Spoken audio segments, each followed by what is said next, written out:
Location, quality, the best. Price, lowest. Stepstone presenting luxury 2 BHK Thinnai apartment, just 69 lakhs. Near Porur Kattupakam. Audi offer registration free. In the budget la namma Porurla chance illa. பெண்களை நீங்கள் கையாளுகின்ற விதம் எந்த அரசு இருந்தாலும் அது ரொம்ப கவனமாக கையாளணும். ஆனால் நீங்கள் வந்து ஒட்டுமொத்த வன்முறையும் ஒரு 2 அப்பாப்புனா கீழே விழாற பெண்கள் மீது நீங்கள் வன்முறையை காட்டுறதுல என்ன சார் இருக்குது? அது ஒரு அது மனித உரிமை மீறல் தான். என்ன பொறுத்தளவுக்கு அது இல்லை, சட்டத்தின்படியும் அது மிகப்பெரிய ஒரு மனித உரிமை மீறல். நீங்கள் இந்த குற்றச்சாட்டை சொன்னாலும் அவங்க தூத்துக்குடின்னு சொல்லுவாங்களே, அதிமுக ஆட்சியிலையும் இதே நடந்திருக்குன்னு சொல்கிறாங்க. அதிமுக வந்து திமுகவை போல் கேவலமான விஷயங்கள் எல்லாம் எடுத்து அரசியல் படுத்தணும் அப்படின்னு நினச்சிச்சுனா, அதை வந்து அரசியலாக்கணும் அப்படின்னு நினச்சதுன்னா, இன்றைக்கி இந்த தூய்மை பணியாளர்கள் விஷயத்தையே வந்து இவர் போய் உட்காந்து இன்றைக்கி ஏன் ஸ்டாலின் இவ்வளோ தூரம் மாற்றாரு? இவர் கொடுத்த இந்த அதிமுக காலத்தில் அவர்கள் போராடிய போது போய் கூட உட்காந்துட்டு நீங்கள் என்ன பண்ணீங்க? ஆனால் இன்னொரு சைடு ஒரு குற்றச்சாட்டு என்னன்னா, எதிர்கட்சியான அதிமுக கூட இதில் வந்து பெருசாக ப்ரெஷர் கொடுக்கல அப்படின்றது நிறைய மக்கள் மத்தியிலே பேசப்படுது. ஏன்னா இன்னைக்கு ஒரு நாள் கழிச்சிட்டாங்கன்றதுக்காக தான் அதிமுக இன்னைக்கு பேசுது அப்படின்ற மாதிரியும் சொல்கிறாங்க. அந்த ஒரு பச்சை கலரில் ஒரு குப்பை போடுற டப்பாலாம் வந்து அவங்க தான் ஃபஸ்ட்டு இன்ட்ரடியூஸ் பண்ணி விட்றாங்க. அப்போது அந்த விஷயத்தை ஒரு ஓனிக்ஸ் மாதிரியான ஒரு பெரிய கார்ப்பரேட் நிறுவனத்தை மாநகராட்சிக்குள்ளே கொண்டு வந்தது யார்? ஸ்டாலின். அப்போது விஷத்தை வச்சவன் யார்? வெடிகுண்டை வச்சது யார்? ஸ்டாலின். இங்கே மக்கள் போராடிக்கிட்டு இருக்கணும், அவர் போய் ரஜினிகாந்துக்கு படம் கூலி படம் பார்த்துட்டு அவர் அங்கே ரிவ்யூ சொல்லிட்டு வருவார். அப்போ அந்த மாதிரி நைட்டு ஒரு வேஷம், கத்தால ஒரு வேஷம், இப்படி நேரத்துக்கு ஒரு வேஷத்தை கட்டுகின்ற ஒருவரை தான் நீங்கள் தலைவராக இருக்கணும் அப்படின்னு நினச்சா, தமிழ்நாடு இப்படி இந்த பிரச்சனை இல்லை, எல்லா பிரச்சனைகளுக்கும் போராடிட்டு இருக்கணும். திமுக வந்து போலியாக செயல்பட்டு அதனால தான் எதிர்கட்சி இந்த பிம்பம் தான் இருந்துச்சுன்றதா நீங்கள் அப்படிதான் எடுத்துக்கணும் சார். அவன் ரவுடி கட்சி, அவங்கள்ட்ட பாருங்க ஒரு ஆளுங்கட்சியாக இருக்காங்க. ஆளுங்கட்சியாக இருந்தால் என்ன சார்? ஏன் சார் கிட்னி வித்து திருடுறான், அப்புறம் அவனை ரவுடி கட்சின்னு சொல்லாமல் என்ன பண்ணுறது?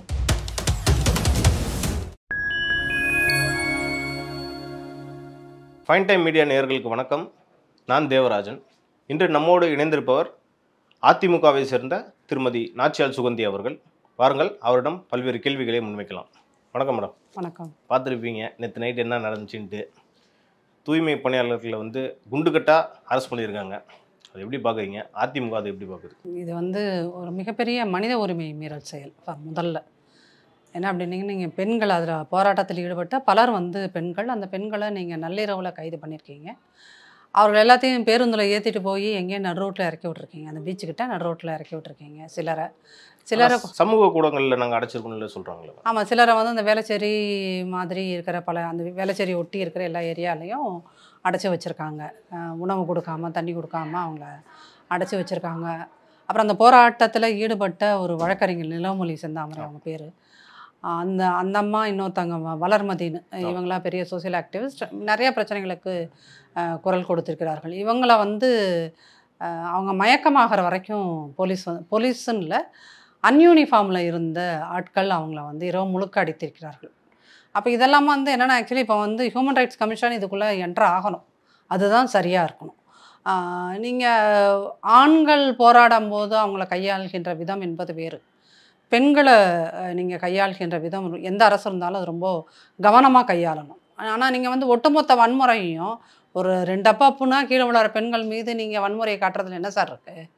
அது ஒரு அது மனித உரிமை மீறல் தான். என்ன பொறுத்தளவுக்கு அது இல்லை, சட்டத்தின்படியும் அது மிகப்பெரிய ஒரு மனித உரிமை மீறல். ரெண்டாவது வந்து நம்ம எதுக்கெடுத்தாலும் நீங்கள் என்ன சொல்கிறீங்க, இங்கே இருக்கின்ற திமுக அரசாங்கம் எதுக்கெடுத்தாலும் என்ன சொல்லுது, பாஜக உள்ளே வந்துடும். இதைத்தான் இவங்களுடைய 2021 தேர்தலில் இருந்து இவங்களுடைய குரல் அதுவாகத்தான் இருக்கிறது. ஆனால் நீங்கள் ஒரு யோகி ஆதித்யநாத் ஆடுகின்ற உத்தரப்பிரதேசத்தை விட தமிழ்நாட்டை எல்லா விஷயங்களையும் நீங்கள் கேவலமாகத்தான் வைத்திருக்கிறீர்கள். விவசாயிகள் திருவண்ணாமலையில் சிப்காட்டுக்கு எதிராக அந்த மேல்மா மக்கள் போராடிய போது அங்கேயும் விவசாயிகளை இதே மாதிரி தான் வன்முறையை அவங்க மேலே ஏவினாங்க.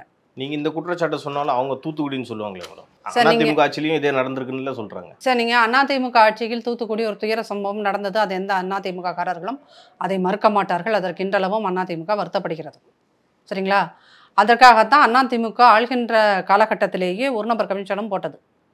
இப்போ அந்த கமிஷனோட ரிப்போர்ட் வந்தோன்னே திமுக அந்த ரிப்போர்ட்டின் படி நீதியரசர் அருணா ஜெகதீசன் அம்மா பரிந்துரைத்த எந்த ஒரு பரிந்துரையாவது இந்த திமுக அரசாங்கம் செய்திருக்கிறதா?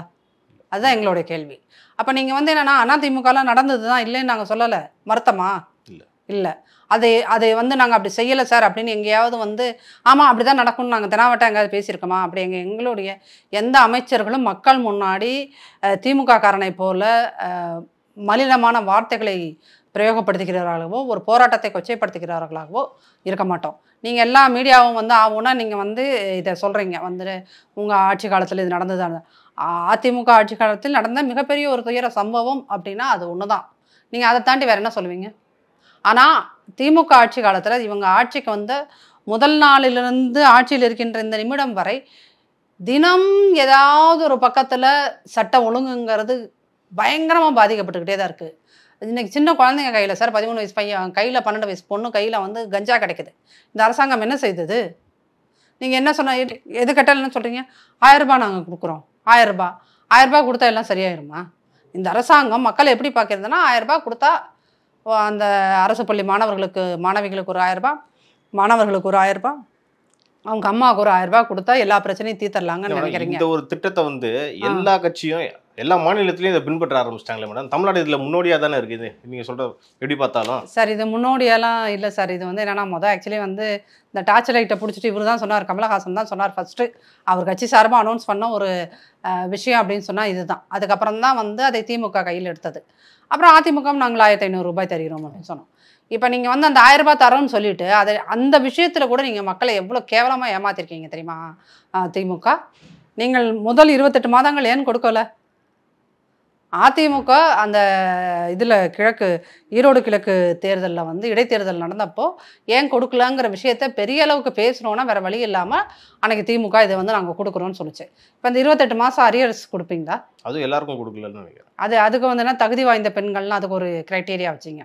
ஆனால் உங்களுடைய தேர்தல் அறிக்கையில் நீங்கள் என்ன கொடுத்தீங்க? அதை வந்து ரேஷன் கார்டு வச்சுருக்க எல்லாத்துக்கும் 2.5 கோடி ரேஷன் கார்டு பெண்களுக்கும்னு சொன்னீங்க. இப்போ என்னன்னா திமுகவை வந்து ஏன் இவ்வளோ அப்பட்டமாக எல்லாத்திட்டையும் மாட்டிட்டு முழிக்குது அப்படின்னு கேட்டிங்கன்னா, இவங்க தான் அதிமுக காலத்தில் எந்த இடத்துல போராட்டம் இவங்க தான் ஒரு 30,000 போராட்டங்களை திமுக தூண்டி விட்டது என்று தான் சொல்ல முடியும். திமுக அன்னைக்கு வந்து அதிமுக காலத்தில் எந்த செக்டார் மக்கள் போராட வந்தாலும் அப்போதையே எங்களுடைய முதல்வராக இருந்த இபிஎஸ் அவர்கள் எந்த இடத்துலையும் எந்த போராட்டம் நடத்தக்கூடாதுன்னு அவருடைய காவல்துறை சொன்னதே கிடையாது. 30,000க்கு மேற்பட்ட போராட்டங்கள் நடந்திருக்கு, சரிங்களா? ஆனால் அப்படி நடந்த பல போராட்டங்கள் இன்னைக்கு நடக்கின்ற விஷயங்களை பார்க்கும்போது அது அத்துணை போராட்டங்களும் திமுகவோட அமைப்புகளும் தூண்டிவிட்டு நடத்தப்பட்ட போராட்டங்களாகத்தான் அதை பார்க்க முடியுது. ஏன் அப்படின்னீங்கன்னா இன்னைக்கு வந்து தூய்மை பணியாளர்கள் போராடும் போது இந்த திமுக உடன்பிறப்புகள் என்ன எழுதுறாங்க இன்டர்நெட்டில்? இதை இவர்கள் தூண்டிவிட்டு பண்ணுறாங்க, அந்த அமைப்பு தூண்டி விட்டுச்சு, இந்த அமைப்பு தூண்டி விட்டுச்சுன்னா அப்போ பாம்பின் கால் பாம்பறியும். அப்போ இவங்க தூண்டி விட்டு நடத்துகிறாங்கன்னு நீ ஒரு பொய் குற்றச்சாட்டு சொன்னேன்னா அப்போ அதிமுக காலத்தில் நடந்த 30,000க்கு மேற்பட்ட போராட்டங்களை திமுக உடன்பிறப்புகள் அங்கங்கே போய் ஒவ்வொருத்தருக்கும் பைசா கொடுத்தோ இல்லை வேறு ஏதோ ஆசை வார்த்தை காட்டியோ நீங்கள் தூண்டி விட்டுருக்கீங்கன்னு தான் அர்த்தம். அப்போ இப்படி ஒரு கேவலமான செய்கைகளை செய்து கொண்டு நீங்கள் உங்களை ஒரு அரசியல் இயக்கம் அரசியல் கட்சின்னு வெக்கமில்லாமல் சொல்லிக்கொள்வது அப்படிங்கிறத வந்து உண்மையிலுமே இது ஒரு ஜனநாயகத்தை வந்து நீங்கள் தூக்கி போட்டு மிதிக்கிற மாதிரி இருக்குது சார் திமுக செய்கின்ற ஒவ்வொரு வேலையுமே. நீங்கள் வந்து மகளிர் உரிமை தொகை வந்து ஃபஸ்ட்டு எல்லாருக்குமே கொடுக்குறேன்னு சொன்னதாக சொன்னாங்க. எதிர்கட்சி தலைவரும் அவங்களோட அறிக்கையில் 1500 ரூபா கொடுக்குறேன்றாங்க. ஒருவேளை நாளைக்கு அதிமுக ஆட்சிக்கு வந்தால் எல்லாருக்குமே கொடுக்கப்படுமா மேடம்? இப்போ நம்முடைய எதிர்கட்சி தலைவர் அதிமுகவின் பொதுச் செயலாளர் இந்த சுற்றுப்பிரச்சார பயணங்கள் எல்லாத்துலேயுமே வந்து இந்த தொகையை கொடுக்கிறோம் என்கின்ற உறுதிமொழியை கொடுத்து கொண்டு தான் வருகிறார், சரிங்களா? அது இல்லாமல் பெண்களுக்கு அதாவது முன்னாடி அம்மா இருக்கும்போது தாலிக்கு தங்கம்னு ஒரு திட்டம் கொடுத்துருந்தோம். அந்த திட்டத்தை நிறுத்திட்டு தான் இவங்க இந்த 1000 ரூபாய் கொடுக்குறாங்க. இப்போ அந்த திட்டத்தோடு தாலிக்கு தங்கம் திட்டத்தோடு திருமணமாகக்கூடிய அந்த பெண்களுக்கு அரசு சார்பில் பட்டு புடவைகள் இப்போ பட்டு நெசவாளர்கள் கிட்டேருந்து வாங்கி அவர்களுடைய வாழ்வாதாரத்தை மேம்படுத்துவதற்காக அதை வாங்கி இந்த மாதிரி திருமண உதவி திட்டத்தோடு சேர்ந்து பட்டுப்புடவையும் வழங்கப்படும் அப்படிங்கிறதையும் சொல்லியிருக்காரு. அப்போ இது வந்து என்னென்னா நீங்கள் ஒரு வெல்ஃபேர் ஸ்கீம் அப்படின்னு கொண்டு வர்றது ஒருத்தங்களுக்கு வெல்ஃபேராக இருக்கணும், இன்னொருத்தங்களுக்கு அது அவங்களோட வளர்ச்சிக்கு உதவக்கூடியதாக இருக்கணும். இப்போ இந்த பட்டுப்புடவை திட்டம் ஆட்சிக்கு வந்தால் மிக நிச்சயமாக வருவோம் 2026. அப்படி வருகின்ற போது இந்த திட்டம் செயல்படுத்தப்பட்டால் அதில் 2 விஷயம் இருக்கும். ஒன்று வந்து ஒரு பட்டுப்புடவை வாங்க முடியாத சூழலில் இருக்கக்கூடிய பெண்களுக்கு அது ஒரு வரப்பிரசாதம். இந்த பக்கம் பார்த்தீங்க அப்படிங்கன்னா இந்த பட்டு நெசவாளர்களுக்கு வந்து அவங்க உற்பத்தி செய்யக்கூடிய அவங்க ப்ரொடியூஸ் பண்ணக்கூடிய ஒவ்வொரு புடவைமே அது வந்து விற்பனையாகும் அப்படிங்கிற ஒரு நம்பிக்கையும் அவங்களுக்கு வரும். அது அவங்களுடைய வாழ்க்கையை மேம்படுத்தும். அப்போ இது வந்து என்ன அப்படின்னு பார்த்தீங்கன்னா, மக்கள் கிட்ட இருந்து வராங்கல்ல தலைவர்கள், அவர்களால் தான் இப்படி யோசிக்க முடியும். நீங்கள் பார்ன் வித் சில்வர் ஸ்பூன் அந்த மாதிரி தலைவர்களால் மக்களோட நலன் அப்படிங்கிறத நான் ஏதோ அவங்களுக்கு கொடுக்குறேன் அப்படிங்கிற மாதிரி தான் யோசிக்க முடியுமே ஒழிய, மக்கள்கிட்ட உருவாகின்ற தலைவர்களால் தான் மக்களுக்கு இந்த விஷயங்களை நாம் எப்படி செய்ய முடியும் அப்படிங்கிறத அவங்களோட ஒருவராக இருந்து யோசிக்க முடியும். ஸோ அந்த மாதிரி தான் இதை நீங்கள் பார்க்கணும். ஓகே மேடம், நீங்கள் வந்து பட்டுப்புடவை கொடுக்குறேன்னு சொல்கிறீங்க, மகளிருக்கு வந்து வேற ஒரு சலுகைகளும் கொடுக்குறேன்னு சொல்கிறீங்க. அதே மாதிரி இவங்க வந்து திமுக ஆட்சியில் வந்து கல்லூரி படிக்கிற மாணவிகளுக்கு உயர்கல்விக்கு 1000 ரூபா கொடுக்குறாங்க. அதையும் கொடுப்பீங்களா சார்? இந்த 1000 ரூபாய் வந்து நீங்கள் இந்த வெறும் கேஷாக ஒரு எந்த அரசாங்கமுமே சரியா மக்கள்கிட்ட கேஷாக நீங்கள் கொடுக்குறீங்க இல்லையா, அது வந்து என்ன பலனை உருவாக்கும்னு சொல்கிறீங்க? இப்போ இந்த 1000 ரூபா வாங்கிட்டு போகுதுல்ல அந்த குழந்தைகள் எல்லாமே, அது ஏன்னா அரசு பள்ளியில் படிக்கிற ப்ரைவேட் காலேஜில் படித்தாலும் அரசு பள்ளியில் அப்போது நீங்கள் வந்து அரசு பள்ளியில் வந்து +2 எக்ஸாம் எழுதுகிறவங்க வந்து கல்லூரிக்கு வர பர்சன்டேஜ்னு பார்த்தீங்கன்னா 50% தான் சரிங்களா.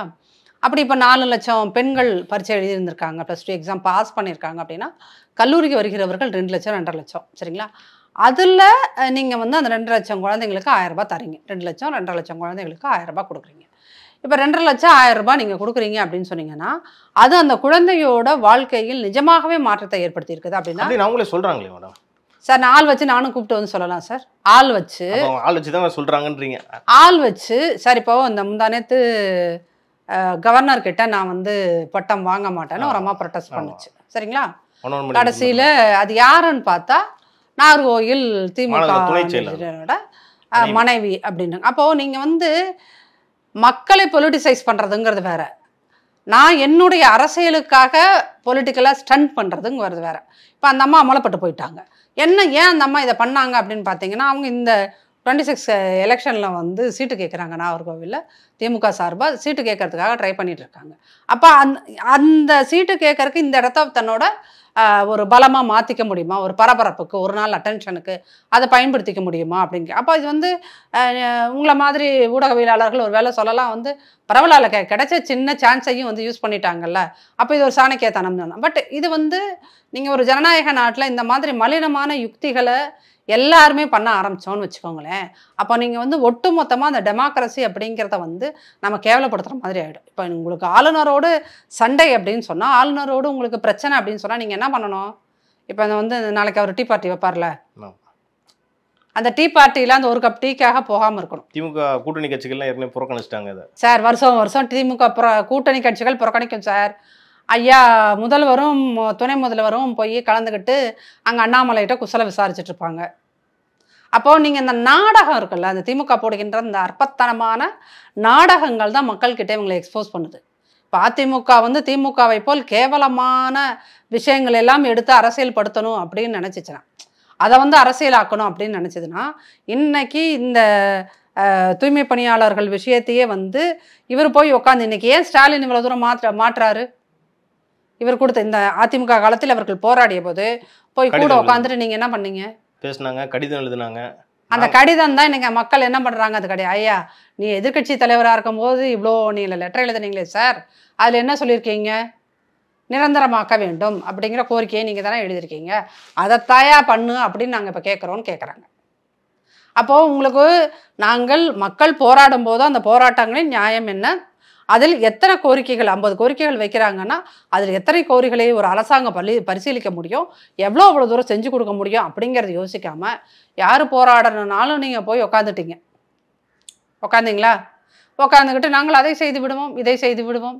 இன்றைக்கி தூய்மை பணியாளர்கள் விஷயத்தில் உங்களால் அது ஏன் பண்ண முடியல? ஆனால் இன்னொரு சைடு ஒரு குற்றச்சாட்டு என்னன்னா, எதிர்க்கட்சியான அதிமுக கூட இதில் வந்து பெருசாக ப்ரெஷர் கொடுக்கல அப்படின்றது நிறைய மக்கள் மத்தியிலே பேசப்படுது. ஏன்னா இன்னைக்கு ஒரு நாள் கலைச்சிட்டாங்கன்றதுக்காக தான் அதிமுக இன்னைக்கு பேசுது அப்படின்ற மாதிரியும் சொல்கிறாங்க. சார் இப்போ வந்து நீங்கள் அதான் என்னன்னா, இந்த ஊடகங்கள் ஒரு விஷயத்தை வந்து தெளிவாக புரிஞ்சுக்கணும். ஒரு எதிர்க்கட்சி வந்து நீங்கள் வந்து திமுகவை போல் ஒரு நல்ல எதிர்க்கட்சி இல்லைன்னு நீங்கள் எல்லாரும் தான் சர்டிஃபிகேட் கொடுக்குறீங்க. ஆனால் திமுக எதிர்க்கட்சியாக செய்கின்ற வேலை என்ன? சார் இன்னைக்கு உங்களுடைய ஸ்டாலின் அவர்கள் எதிர்க்கட்சியாக இருக்கும்போது உட்காந்து இதே தூய்மை பணியாளருக்கு நான் உங்களுக்கு அதை பண்ணுறேன் இதை பண்ணுறேன்னு சொன்னார். ஆனால் அவரு வந்து ஒரு மேயராக 2006-11 காலகட்டங்களில் இருந்தார்ல, அப்போ அவர் என்ன செஞ்சு கிழிச்சார் தெரியுமா? என்ன செய்து கிழித்தார்? ஓனிக்ஸ்னு ஒரு நிறுவனம் இன்னைக்கு வந்து நம்ம கார்பரேஷன் எல்லாத்துலேயும் ஒரு பச்சை கலர் வண்டி ஓடுது தெரியுமா, குப்பை அள்ளுறதுக்கு. அந்த வண்டி ஃபஸ்ட்டு ஓனிக்ஸ் நிறுவனம் தான் நமக்கு இன்ட்ரடியூஸ் பண்ணுறான். அந்த ஒரு பச்சை கலரில் ஒரு குப்பை போடுற டப்பாலாம் வந்து அவங்க தான் ஃபஸ்ட்டு இன்ட்ரடியூஸ் பண்ணி விட்றாங்க. அப்போது அந்த விஷயத்தை ஒரு ஓனிக்ஸ் மாதிரியான ஒரு பெரிய கார்ப்பரேட் நிறுவனத்தை மாநகராட்சிக்குள்ளே கொண்டு வந்தது யார்? ஸ்டாலின். அப்போது விஷத்தை வச்சவன் யார்? வெடிகுண்டை வச்சது யார்? ஸ்டாலின். நானே வெடிகுண்டை வைப்பேன், நானே அதை வந்து அதிமுக ஆட்சி காலம் அப்படின்னு சொன்னிச்சுன்னா என்னோட ஆட்சி காலத்தில் நான் வச்சிருவேன். அதிமுக ஆட்சி காலத்தில் வந்து நான் என்ன பண்ணுவேன்? அந்த வெடிகுண்டை நான் எடுப்பேன், அந்த வெடிகுண்டை நான் எடுப்பேன்னு படம் தான் போடுவேன், ஆனால் கடைசி வரைக்கும் எடுக்க மாட்டேன். அப்போ நீங்கள் எல்லாம் என்னன்னா ஊடகவியலாளர்கள் பத்திரிகையாளர்கள் எல்லாரும் எதிர்பார்க்குற என்ன விஷயம்னா, நீங்கள் வந்து ஸ்டாலின் மாதிரி கேவலமாக நாடகம் போடுங்க, கண்ணாநிதி மாதிரி அடுக்குமொழியில் பேசுங்க, அதுதான் போராட்டம் அப்படின்னு நம்புறீங்க. மக்களை நீங்கள் அப்படி எஜுகேட் பண்ணுறதே தப்பு சார். நிறைய அதாவது மீடியாவோ யாருமே எஜுகேட் பண்ணல மேடம், மக்கள் தான் பேசுகிறாங்க. இது இல்லை, மக்கள் அப்படி எதிர்பார்த்தாலும் உண்மையில் வந்து அப்போ உங்களுக்கு என்ன நடிக்கிறவன் தான் வேணுமா? வேஷம் கட்டி அடுக்கு மொழியில் பேசி நடிக்கிற ஆட்களை தான் நம்ம நம்புவோம் அப்படின்னு சொன்னீங்கன்னா தமிழக அரசியல் இதை விடவும் கேவலமாகத்தான் போகும். உங்களுக்கு வந்து விஜய் மாதிரி உங்களை இங்கே வீட்டுக்கே கூட்டிகிட்டு வந்து போராட்டக்காரர்களை பேச வச்சா தலைவராகி விட முடியுமா? ஒரு நல்ல அரசுக்கு, ஒரு நல்ல தலைவருக்கு, ஒரு அரசாங்கத்தால் செய்ய முடிய விஷயங்கள் எது, செய்ய இயலாத நிதி நிலைமைக்கு அப்பாற்பட்டு நம்ம என்னென்ன விஷயத்த செய்ய முடியாதுங்கிறதுலையும் ஒரு தெளிவு வேணும். அப்போ உங்களுக்கு என்னன்னா ஸ்டாலின் மாதிரி அழகாக நடிக்கணும் சார். இங்கே மக்கள் போராடிக்கிட்டு இருக்கணும், அவர் போய் ரஜினிகாந்துக்கு படம் கூலி படம் பார்த்துட்டு அவர் அங்கே ரிவ்யூ சொல்லிட்டு வருவார். அப்போ அந்த மாதிரி நைட்டு ஒரு வேஷம், கத்தால ஒரு வேஷம், இப்படி நேரத்துக்கு ஒரு வேஷத்தை கட்டுகின்ற ஒருவரைத்தான் நீங்கள் தலைவராக இருக்கணும் அப்படின்னு நினச்சா தமிழ்நாடு இப்படி இந்த பிரச்சனை இல்லை, எல்லா பிரச்சனைகளுக்கும் போராடிட்டு இருக்கணும்.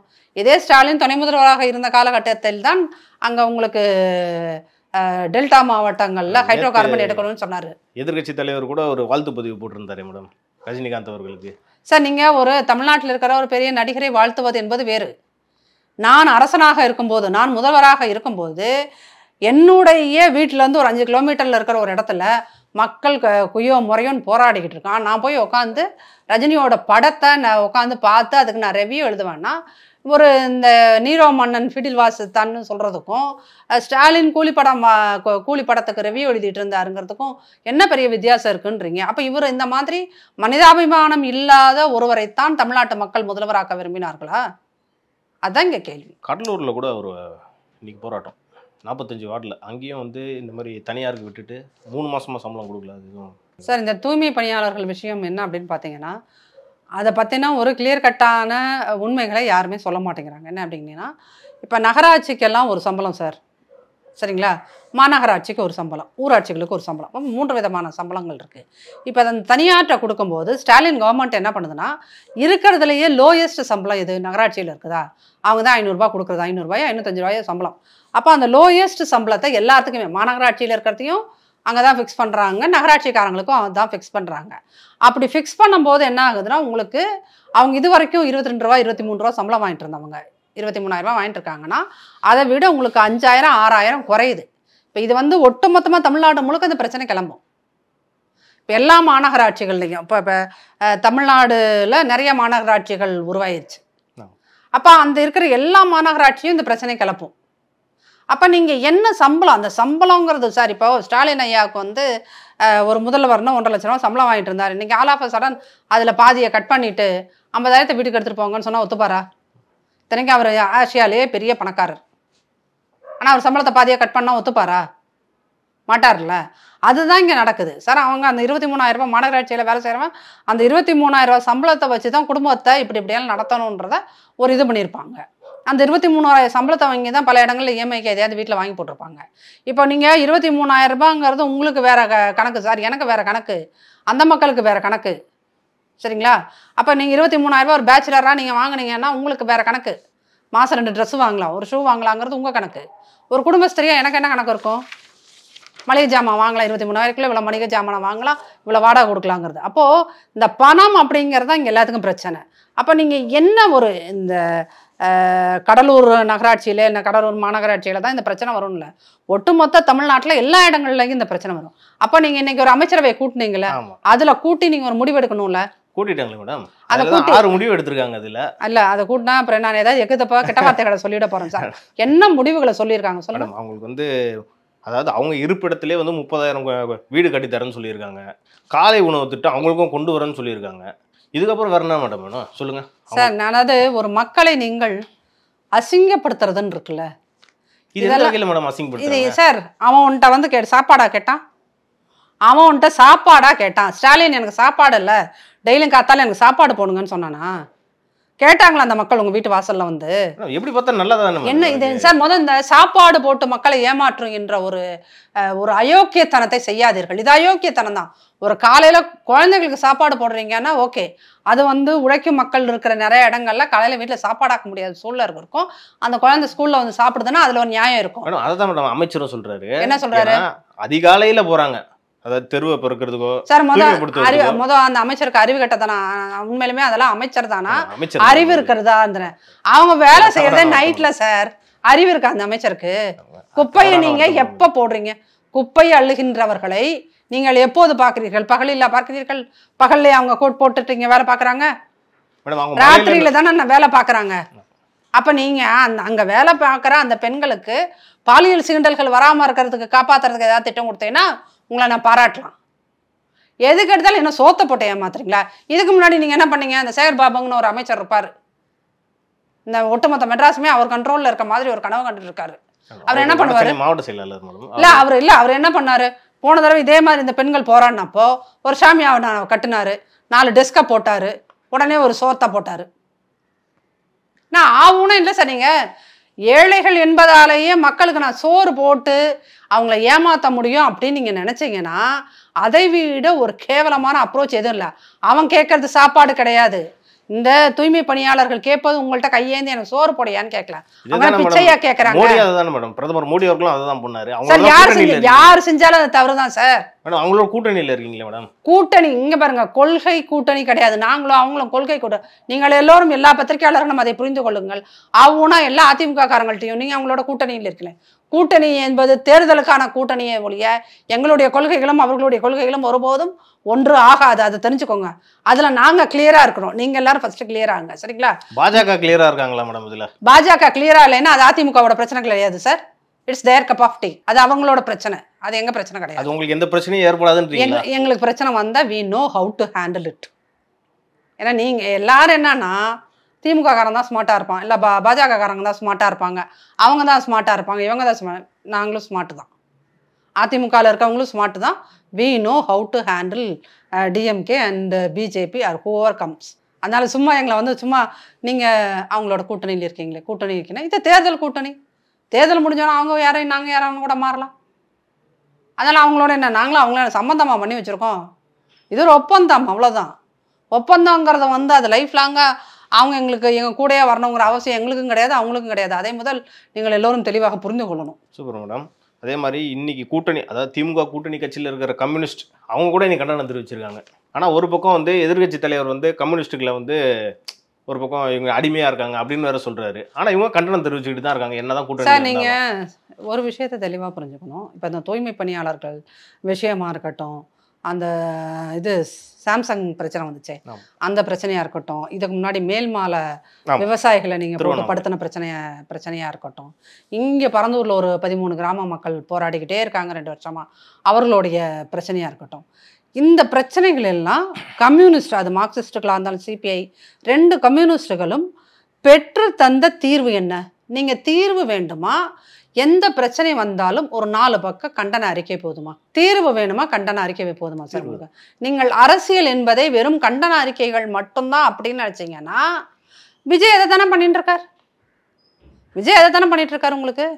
நேற்று கூட போய் பார்த்தாங்க அவங்களோட, அதான் போய் அவரோட இடத்துக்கு வர வச்சு பார்த்தாங்க. கேட்டால் பெரிய ஸ்டாரு, நாங்கள் வரதுனால க்ரௌடு வரும், பிரச்சனை வரும், வாய்ப்பு இருக்கு. ஓகே, வாய்ப்பு இருக்கு மேடம். சரிங்களா? அப்போ நம்ம அரசியலுக்கே வரக்கூடாது சார், அரசியலுக்கே வரக்கூடாது. மக்களிடம் வந்து நீங்கள் மக்களுக்காக குரல் கொடுப்பதுக்கு பேர் தான் அரசியல். என் வீட்டுக்கு வந்து என்ன பார்த்து பேசிட்டு போகணுன்னு சொன்னால் அது வேற. அப்போ நீங்கள் வந்து என்னன்னா கம்யூனிஸ்டுகள் கண்டன அறிக்கையை கொடுத்து விட்டார்கள். கம்யூனிஸ்டுகள் எல்லாத்துக்குமே தான் கண்டன அறிக்கை கொடுத்துட்ருக்காங்க சார்.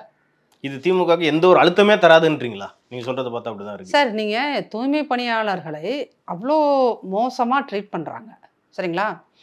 இந்த கம்யூனிஸ்டுகள்லேயே சீமான் அவர்கள் வந்து அந்த விஜயலட்சுமி பிரச்சனை வந்துச்சு. வந்தோடனே சீமான் மீது கம்ப்ளைண்ட் கொடுக்குறோன்னு சொல்லிட்டு அந்த கம்யூனிஸ்டுகள் மார்க்சிஸ்டுகளில் இருந்த விமன் சங்கம், ஜனநாயக மாதர் சங்கம் ஒட்டுமொத்தமாக திடீர்னு குரூப்பாக கிளம்பி போனாங்க சரிங்களா? இன்றைக்கி 2 இளம் ஆக்டிவிஸ்ட், அந்த நிலவுமொழி, செந்தாமரை, வளர்மதி 30 வயசுக்கு உள்ளே இருக்கிற பெண்கள் தான். அவங்கள அவ்வளோ தூரம் அடித்து உதச்சி ராத்திரி ஃபுல்லாக வச்சு அடிச்சிருக்காங்க. இந்த ஜனநாயக மாதர் சங்கம் எங்கே போச்சு? அப்போது ஒரு இடதுசாரி இயக்கம்ங்கிறது எதுக்கு? மக்களோட பிரச்சனைகளுக்கு குரல் கொடுப்பது தானே இவங்களோட அடையாளம்.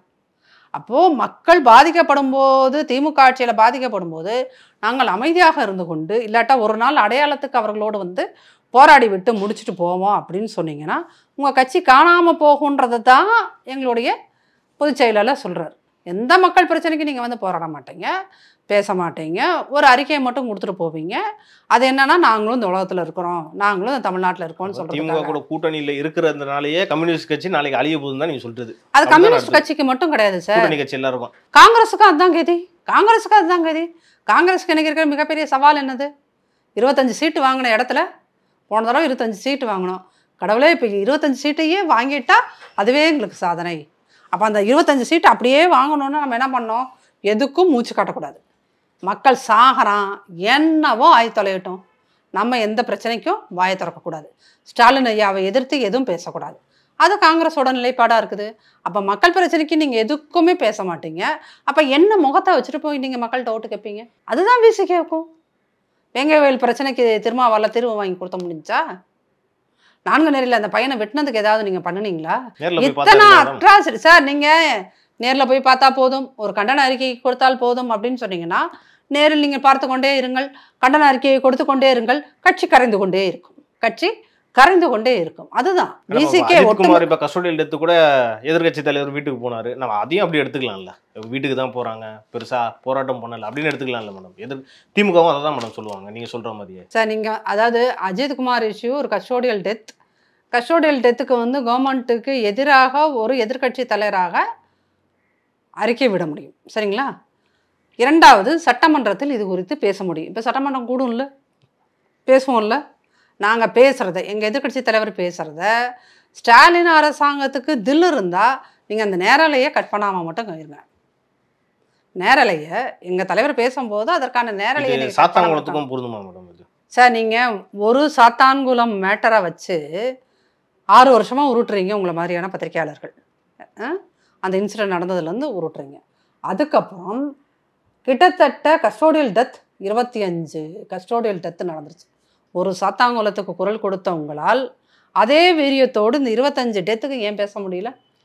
ஏன் பேச முடியல மேடம்? ஏன்னா அந்த டைம் வந்து இந்த குற்றச்சாட்டு நாங்க சொல்லல மேடம், மக்களும் சொல்றாங்க. ஏன்னா அந்த டைம் திமுக நல்ல ஒரு எதிர்கட்சியா செயல்பட்டுச்சு, இந்த அதிமுக அந்த எதிர்கட்சியா செயல்படல, அந்த குற்றச்சாட்டு இருக்கு சார். நான் திரும்ப சொல்றேன், திமுக எதிர்கட்சியின் வேலை என்கிறத நினைச்சுக்கிட்டு அவங்க என்ன பண்றாங்கன்னா, மக்கள் உண்மையான மக்கள் இல்லை, இவங்க கூலிக்கு ஆளை கொடுத்து செயற்கையான ஒரு போராட்டத்தை உருவாக்கி கொண்டிருக்கிறார்கள். அந்த செயற்கையான போராட்டம் தான் நீங்கள் அரசியல் நினச்சிட்டிங்கன்னா தமிழ்நாடு அழிந்து விடும். நீங்கள் அதை புரிஞ்சுக்கணும். மொத்தம் அதைத்தான் அந்த 30,000 போராட்ட விஷயத்துலேயும் சொல்கிறேன்.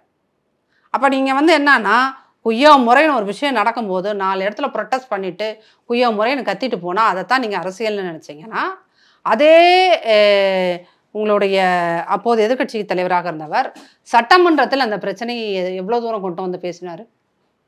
அப்போ உங்களுக்கு வெறுமனே வெளியே நின்று, சட்டமன்றத்துக்கு வெளியே நின்று, அந்த பாதிக்கப்படுற மக்களோட ஊரில் நின்று 4 கோஷங்கள், 2 கருப்பு சட்டைகள், அப்புறம் என்னது 2 பாடல்கள் பாடி முடிச்சுட்டா சூப்பர் எதிர்கட்சி. சட்டமன்றத்தில் நீ என்ன பேசுகிற, என்ன தீர்வு கொண்டு வர? அதுக்கு தானே மக்களோட பிரச்சனைகளை பேசுறதுக்கு தானே சட்டமன்ற கூட்டத்தொடர் நடத்துது. ஸ்டாலின் வந்து ஒட்டுமொத்த 4 வருஷ ஆட்சியிலேயே 100 நாள் தான் சட்டமன்றத்தை நடத்தியிருக்காரு. அதை நம்ம யாரும் கேட்க மாட்டோம். எங்கே நம்மளுடைய பிரச்சனைகளை பேசுகிறோமோ அந்த சட்டமன்ற கூட்டத்தையே நடத்த மாறதுக்கு துப்பு இல்லாமல் சுற்றிட்டு இருக்காரு. உங்களுக்கு கொஞ்சமாவது துப்புக்கட்ட அமைச்சராக இருக்கிறீர்களேன்னு யாரும் அவரை போய் நம்ம கேட்க மாட்டோம். பத்திரிகைகள் இன்னைக்கு பத்திரிகைகள் நீங்கள்லாம் என்ன ஆயிட்டீங்க, சபரீசனோட அடிமைகளாகி விட்டீர்கள். ஊடகவியலாளர்கள் சபரீசனிடம் கூலி வாங்கும் தினக்கூலிகளாகி விட்டீர்கள். இதை தாண்டி உங்களுக்கு என்ன தெரியும்? அதிமுக நல்ல எதிர்கட்சி இல்லை. எது இந்த மாதிரி கேவலமான வேலையை பண்ணி தான் உங்ககிட்ட எல்லாம் நல்லா எதிர்கட்சின்னு பேர் வாங்கணுமா? திமுக வந்து போலியா செயல்பட்டு அதனாலதான் எதிர்கட்சி இந்த பிம்பம் தான் இருந்துச்சுன்றதா நீங்க அப்படிதான் எடுத்துக்கிட்டு சார். அவன் ரவுடி கட்சி, அவங்கள்ட்ட பாருங்க ஒரு ஆளுங்கட்சியா இருக்காங்க. ஆளுங்கட்சியா இருந்தா என்ன சார்? ஏன் sir kidney with திருடுறவன் kidney with திருடுறான், அப்புறம் அவனை ரவுடி கட்சின்னு சொல்லாம என்ன பண்றது? கிட்னியை ஒரு எம்எல்ஏ கிட்னியை அவனுடைய ஹாஸ்பிட்டல்ல உட்காந்து திருடி விற்கிறாங்க. அதை வந்து கேட்கறதுக்கு உங்களுக்கு துப்பு இல்லை. என்ன பண்ணீங்க? அந்த ஹாஸ்பிட்டல் செயல்படாது, முடிஞ்சு போச்சு. ஹாஸ்பிட்டல் செயல்படாது. என்ன ஆக்ஷன் எடுத்துட்டீங்க சார்? என்ன ஆக்ஷன் எடுத்துட்டீங்க? ஹாஸ்பிட்டல் கேட்டா ஹாஸ்பிட்டலுக்கு சீல் வைத்திருக்கிறது. அந்த 2 ஹாஸ்பிட்டலும் செயல்படாது. சரி, இதெல்லாம் செஞ்சுக்கிட்டு இருந்தாரே அந்த உங்களுடைய அந்த திருச்சி பக்கத்தில் இருக்க அந்த ஊர் பேர் என்னது? மணச்சநல்லூர் எம்எல்ஏ கதிரவன் பேர் ஒன்று வச்சிடுறீங்க சார். உதயசூரியன். கள்ளச்சாராயத்தில் பேர் யாருன்னு பார்த்தா உதயசூரியன். கள்ளச்சாராய சாவு, கள்ளக்குறிச்சி கள்ளச்சாராய சாவில் அடிபட்ட திமுக எம்எல்ஏ பேர் உதயசூரியன். கள்ளக்குறிச்சி அதிமுக எம்எல்ஏ எப்படி பார்த்தாலும் அந்த பகுதியில் இருந்த எம்எல்ஏ பேருக்கு உங்களுடைய பேர் உதயசூரியன். வசந்த கார்த்திகேயன். இவங்க 2 பேரும் நல்ல வேலைக்கு பாயிண்ட் எடுத்து கொடுத்தீங்க. என்னன்னா அந்த அதிமுக எம்எல்ஏ தான் உங்களுக்கு சட்டமன்றம், ஏன் சட்டமன்றத்தை 100 நாளைக்கு மேலே இவங்க நடத்த மாட்டாங்கன்னு இப்போ புரிஞ்சுக்கோங்க. அந்த அதிமுக எம்எல்ஏ தான் இந்த அப்பாவுன்னு சொல்லிட்டு அவர் வந்து சபாநாயகராக இருப்பதற்கான எந்த தகுதியும் இல்லாத ஒரு மனிதர். அந்த அவர்கிட்ட வந்து இதை வந்து நீங்கள் சிறப்பு கவன ஈர்ப்பு தீர்மானத்துக்கு நான் கொண்டு வருகிறேன். கள்ளக்குறிச்சியில் கள்ளச்சாராயம் வந்து போலீஸ் ஸ்டேஷன் கிட்டேயே வச்சு வைக்கணும் ஐயா அப்படின்னு சிறப்பு தீர்மானம் கொண்டு வராரு. அதை வந்து அந்த சிறப்பு தீர்மானத்தை கொண்டு வர முடியாதுன்னு சொன்ன அப்பாவும் அங்கே இறந்து போன 100 பேரோட மரணத்துக்கு முதற் காரணம் அது தெரியுமா? அப்போ அதிமுக வந்து சட்டமன்றத்தில் எங்கே நாங்கள் பிரச்சனையை வைக்கணுமோ அங்கே போய் வைக்கிறோம் சார். அதை கண்டுக்க மாட்டேங்குது திமுக அரசு. நீங்கள் செத்து போன அந்த 100 குடும்பங்களுக்கும் அப்பாவை பதில் சொல்லுவாரா? அவர் வீட்டு பிள்ளை குட்டியெல்லாம் வந்து அப்பாவை படிக்க வைப்பாரா? அவங்க வீட்டில் இருக்கிற அம்மா அப்பா எல்லாம் அப்பாவை பார்த்துப்பாரா? சாப்பாடு போடுவாரா? காலை உணவு திட்டம் அந்த 100 பேர் செத்து போனாங்கல்ல அவங்க குடும்பங்களுக்கு நீங்கள் இன்ட்ரடியூஸ் பண்ணுவீங்களா? அப்போ உங்களுக்கு என்ன வேணும்? போராட்டங்கிற பேரில் கருப்பு சட்டையை போட்டுட்டு வந்துட்டு 4 கோஷங்கள். அதே அதிமுக செய்யலாம்ல. அந்த மாதிரி இழிவான போராட்டங்கள் சார். அவன் பீ தின்றாங்கிறதுக்காக அதிமுக பீ தின்னு சொல்லாதீங்க நீங்கள். இது மிக தவறான உதாரணம்.